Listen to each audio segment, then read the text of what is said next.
down for days. And when I do drop an album, they'll be proud to pay. Still out here on this. Welcome back to the Zach Knows Podcast. I'm Zach Collins. And originally I was going to start this episode talking about our women's basketball team who had a hell of a run last night and barely lost to Texas A&M women's basketball. But I just finished watching the state championship, and I'm not really, as you can see, it don't look like I play women's basketball. So we'll get to that later on into the show. But we can just talk about this Duncanville North Shore state title game for 6A Division 1 state title.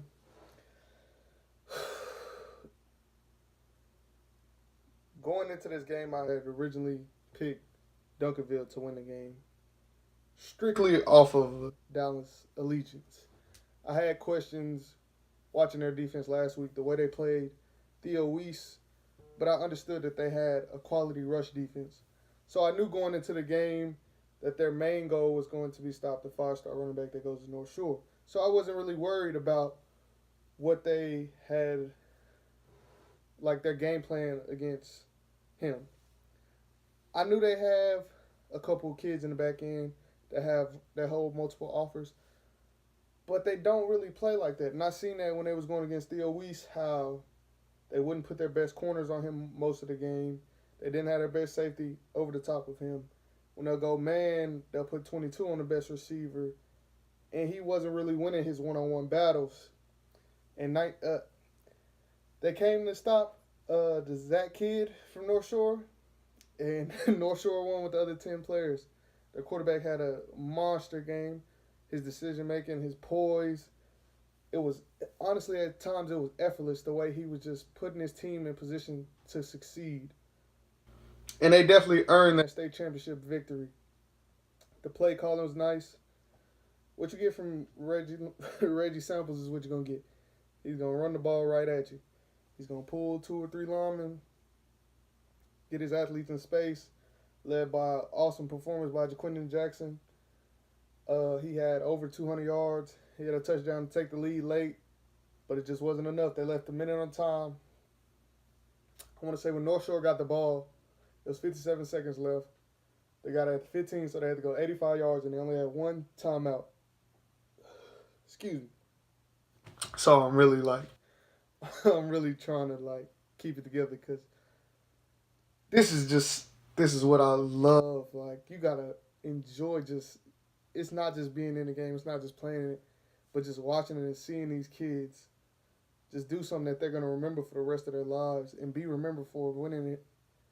Because Duncanville was this close to winning their first state title in 20 years.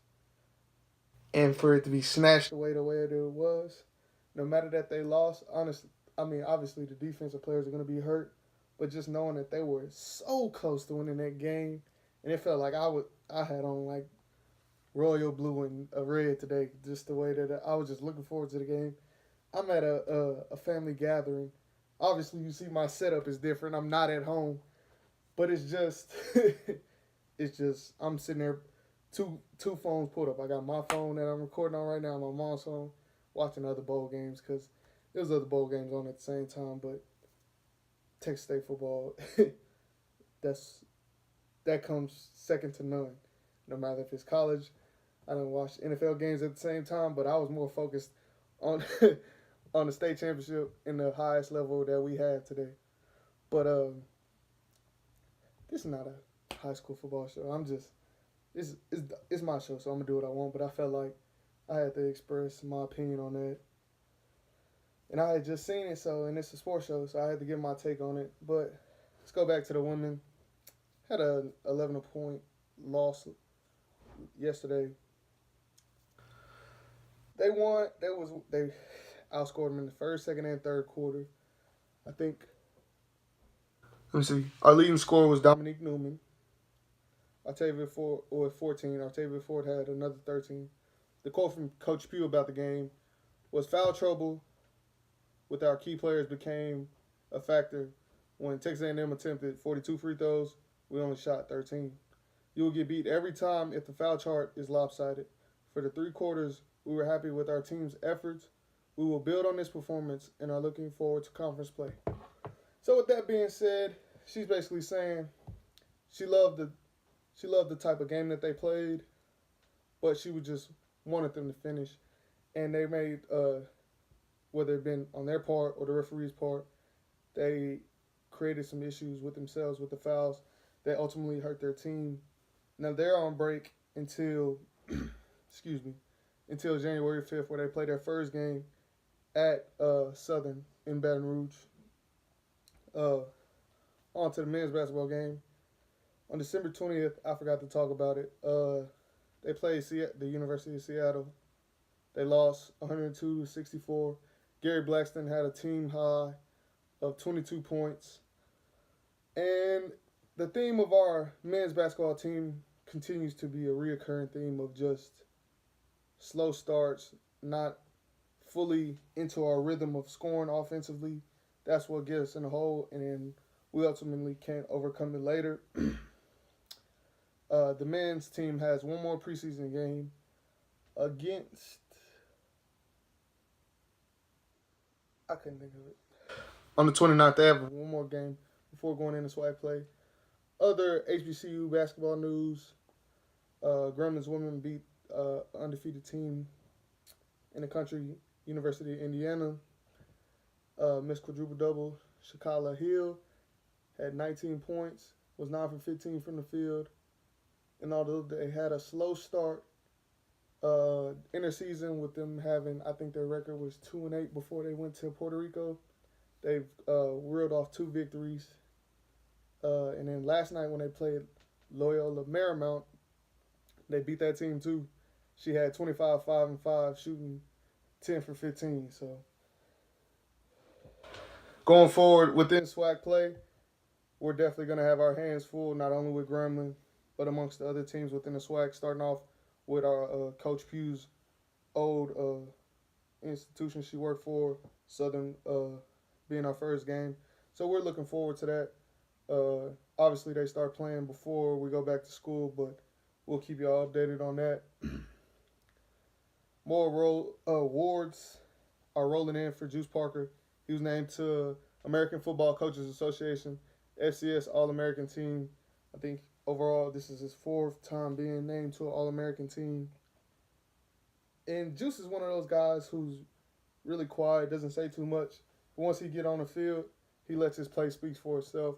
So that's just, you see all his hard work and his efforts finally coming to fruition. And I know he's going to have a great senior year next year.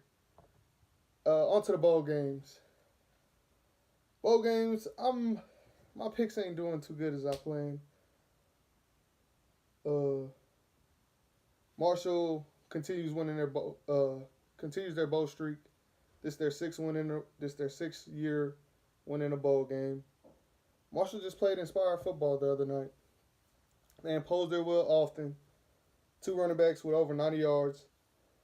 Excuse me. All 5 of the touchdowns came on the ground that night. It was strictly a running affair. And to the other side of the ball, USF just felt like they didn't want to be there. After starting the season off 7-0, they've been on a 6-game losing streak. And they haven't really found their rhythm.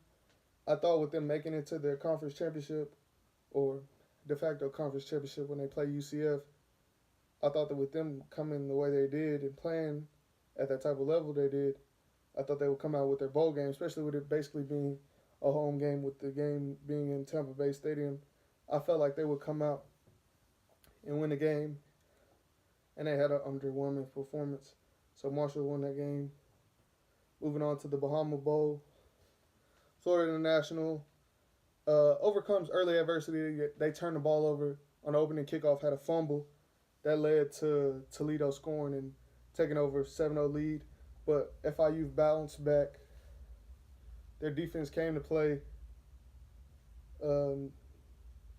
Their backup quarterback, I would say, that's what he was ranked. Going into the game, they didn't think that he was going to play. They talked about his starter all year.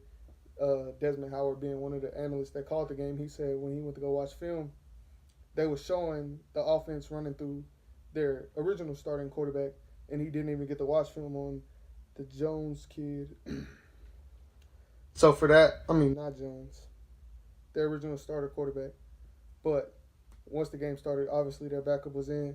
The running back had Anthony Jones, had 93 yards, 3 scores on 14 carries. FIU never fully put them away until late, where Toledo scores with 2 seconds left, just to make the game closer on the box score. But it wasn't that close. I feel like every time Toledo would get either tie the game up or inch closer, Florida International would put their foot on the gas. So for that, another game I had missed. But these games are being closer and more competitive than just blowouts. Besides, we got a blowout that we're going to get to. Don't worry, we got one on our hands. But as far as Friday slate of games, Western Michigan, this is not the blowout I was talking about, but Western Michigan gets blown out by BYU. Quarterback went 18 for 18. When I tell you this young man was just in his bag, like, it's one play where he's rolling out right, and he just does a 360 spin and throws the ball down the sideline, just drops a dime. And you could just see him he was just playing just effortlessly. Him and number 3, I think his name was Dylan Collie, you could just see their chemistry. He was getting open. He had, what I want to say, a total of 124 yards and 2 of his 4 touchdowns. And with that kid only being a freshman, you could see BYU coming back into next season, whether they keep recruiting quarterbacks or not. But I feel like he solidified his position to lead this team going forward. He obviously played himself a great game. And it was pressure, but he was just playing at a different level. He understood that he was in his mode, to where he felt like no matter who they was playing, no matter what play they called, he was going to win. So that was a good game we watched yesterday. Now going over the games that played today, obviously we still have Hawaii and Louisiana Tech playing right now. That game's not going how I thought it would. I thought it would be an offensive affair. It's 7-3 at halftime. Apparently, the defensive coordinators from both teams are tired of hearing about each other's offense. Excuse me. So they're ready to play. First game of the day, I picked Memphis to beat Wake Forest. I didn't know their starting running back was going to be out. But obviously, once I watched the game, they showed me. During the Memphis game, the theme was their defense was non-existent. I tweeted out their defense couldn't stop a nosebleed. Honestly, that's been the theme of their entire season, with them not being able to stop anybody. That's why their offense has to be so potent, because they understand that every time their defense is going to be on the field, that opposing offense is going to give up points. The quarterback for Wake Forest, he had himself a pretty nice game, a big guy. He had a couple rushing touchdowns. And you could just see why, before the season, he was in the running to be the starting quarterback for Wake Forest. His season was injury-riddled. I think going into the season, he had a thigh injury, and then he hurt his shoulder. He's a big physical guy. But the energy he brings to that team, I feel like, is the reason why he led them to that victory. You could just see the confidence and just swagger that you don't think of when you see Wake Forest play football, but he brought that to their team. And he led his team to a victory. Next game, I had picked Army over Houston. Now, I didn't see Army putting 70 points from a triple option offense on Houston. But that's exactly what happened. The King quarterback from University of Houston, he was injured. He couldn't play. He had a knee problem, a knee issue. And Army just came, out-disciplined him, scored on nearly every possession they had offensively, and they just had an 11-win season. That's their first 11-win season ever. And it shows that that's the reason why they played OU all the way into overtime. I remember thinking back when OU played that game, because it wasn't on TV. And I was like, why is this game so close? Like, is Army. Like, Army is never that good. Army. The thing about Army, the way I view them is, Army is always people.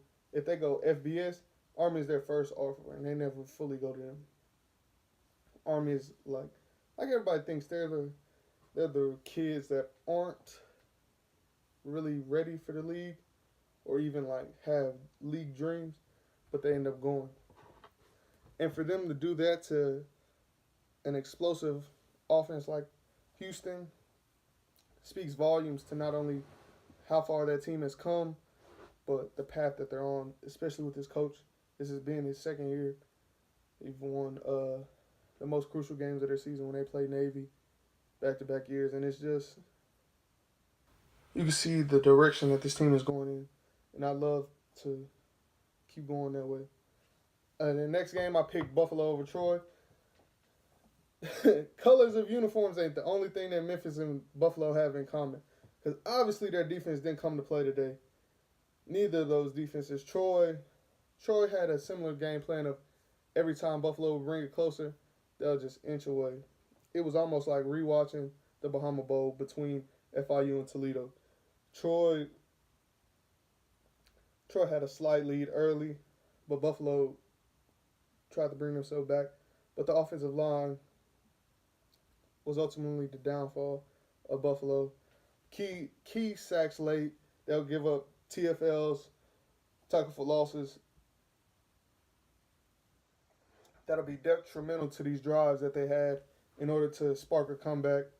And my biggest issue with Buffalo is just their defense, not being able to make key stops, not taking tackling serious. And that's a big issue within our game that we don't really talk about, is the fact that, is the fact that now with it being so fast-paced, so sped up, so offense-based, me being an offensive player, I love that, but it irks my soul watching games and on tackles is all that's happening, or things of that nature where it feels like the defense is taken for granted. And I don't really appreciate that because I'm a football purist. I love offense, but I'm a football purist at the end of the day. So, sorry, my camera's messing up. So that's just something that irks my soul. And then I'm picking La Tech to come back in a close one. So we'll talk about that Wednesday, about who wins that game. And as far as for the NFL games, I have the Titans over the Redskins. The Titans ended up pulling that one out late. They were losing. Josh Johnson. This was a battle of second and third string quarterbacks when I think Blaine Gabbert was playing for the Titans and Josh Johnson. Yeah, it's Josh Johnson playing for the Redskins. Low offensive scoring game. Tennessee Titans pulled away late, just showing that they are the more quality team. With the Redskins not really having an offensive presence. And we're the same type of fall from grace that we're seeing the Carolina Panthers have. We're seeing the same thing happen in Washington. Ever since the trade deadline got Quinn Dix, he hasn't made any improvements to their defense. I feel like they've been taking steps back, obviously because Alex Smith is not there. So that tells you about the quality of quarterback that Alex Smith is, to where he changes around the franchise.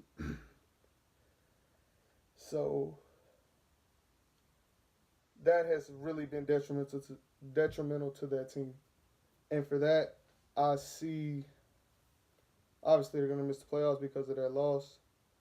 But I just don't see them, if they don't find a quarterback in this upcoming draft, and this draft class is kind of iffy, I don't see them being a formidable opponent in the future, because I do see the Giants getting their act together. I do see the Cowboys having a young defense that's going to be in place for at least the next 2-3 years. And also, Carson Wentz is still going to be the franchise quarterback for the Eagles. They're not going to let him go away. But we'll get into that when we talk about the Texans and Eagles. Excuse me. The other game that had happened tonight, at the Chargers over the Ravens. The Ravens did beat the Chargers, which keeps their playoff hopes alive. They're looking forward to either clinching the wild card spot, or if Pittsburgh ends up fumbling it down the line, they're gonna win the division. I didn't. I had picked the Chargers because I thought they were gonna continue this winning streak, but they do not match up well with the Ravens, with them having a smaller linebacker core, not really much beef, and with this team being a heavy run laden offense. They have the tools on their offense to be able to punish the Ravens defensively.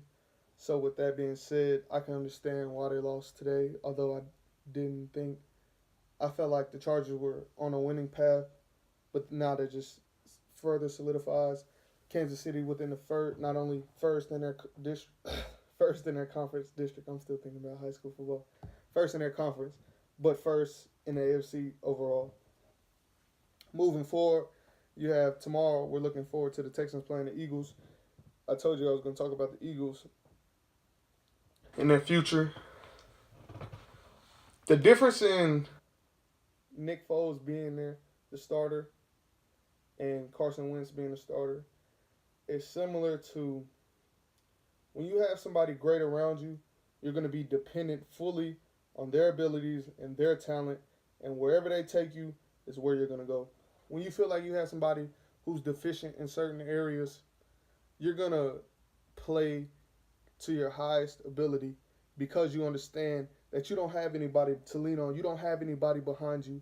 You don't have anyone that'll make up for your mistakes.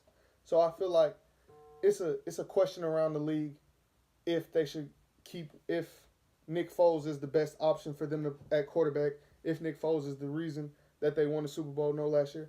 No, these players are just playing different. They understand that they don't have an NFL MVP candidate behind them. They don't have somebody that could throw the ball 40, 50 times every game. And that's the problem, not only with the players, but the coaches feel like because they have this big 6'6" quarterback who can just take on all this punishment, he can fit balls into triple and double coverage, double and triple coverage. That's not a recipe for success. And I feel like whenever he's in the game, Carson Wentz, is it he? Whenever he's in the game, they feel like they have to lean on him. They have to be winning specifically off of his arm.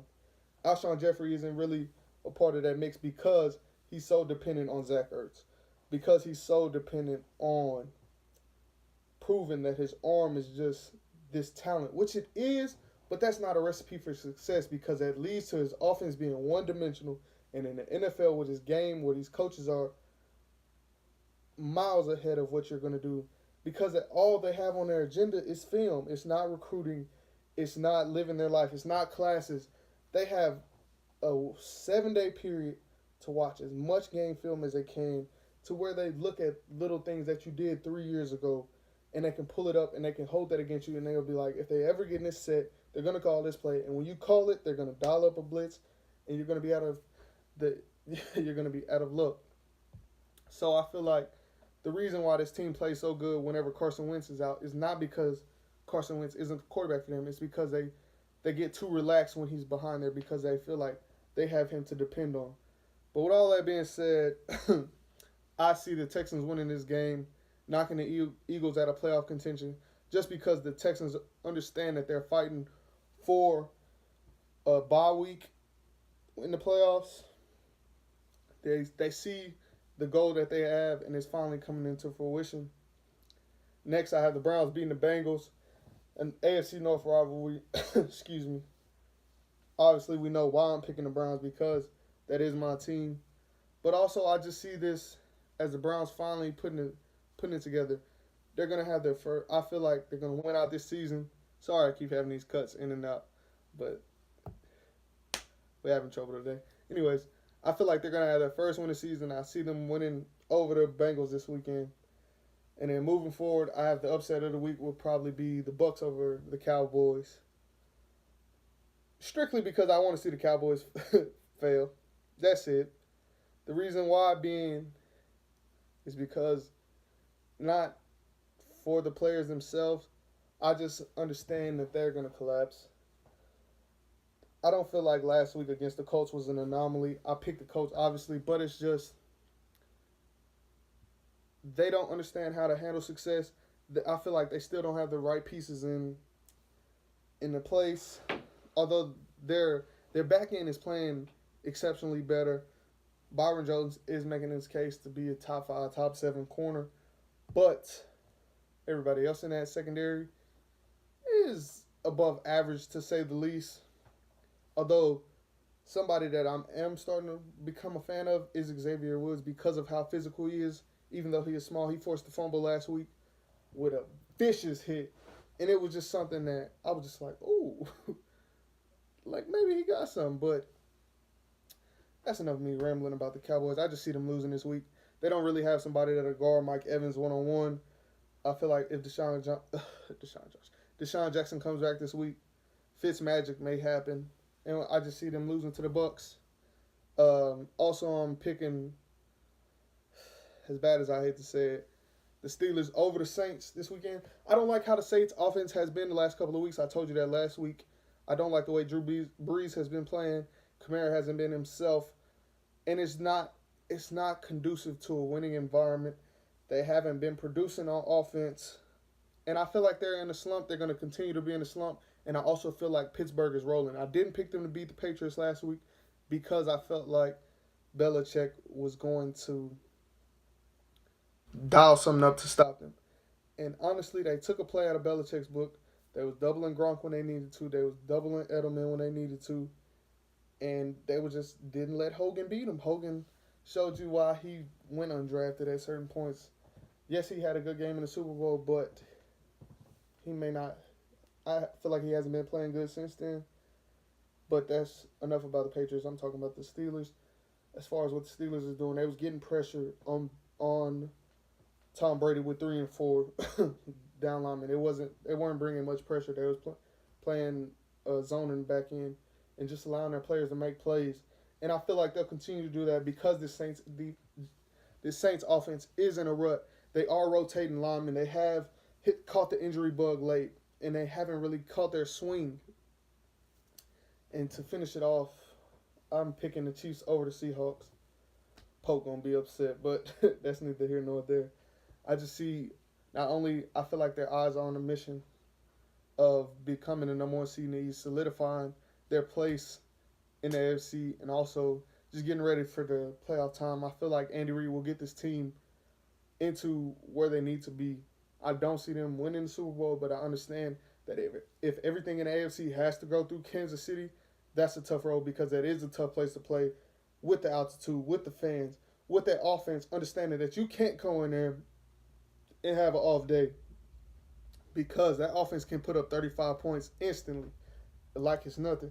And with Eric Berry coming back, with that being the heart and soul of that, not only that defense, but that franchise, with him coming back and giving that team that spark they need, maybe that will get the defense back on how it is. Although Orlando Scandrick is a bum. I'm going to leave it at that. He might be a good person, but he cost his team that victory. And the last thing I'm going to say, since I am in this passionate mood, it's a video floating around on social media about this referee in New Jersey cutting off the kid's dreads right before he wrestled, which is played, but still. That's uncalled for. You know me,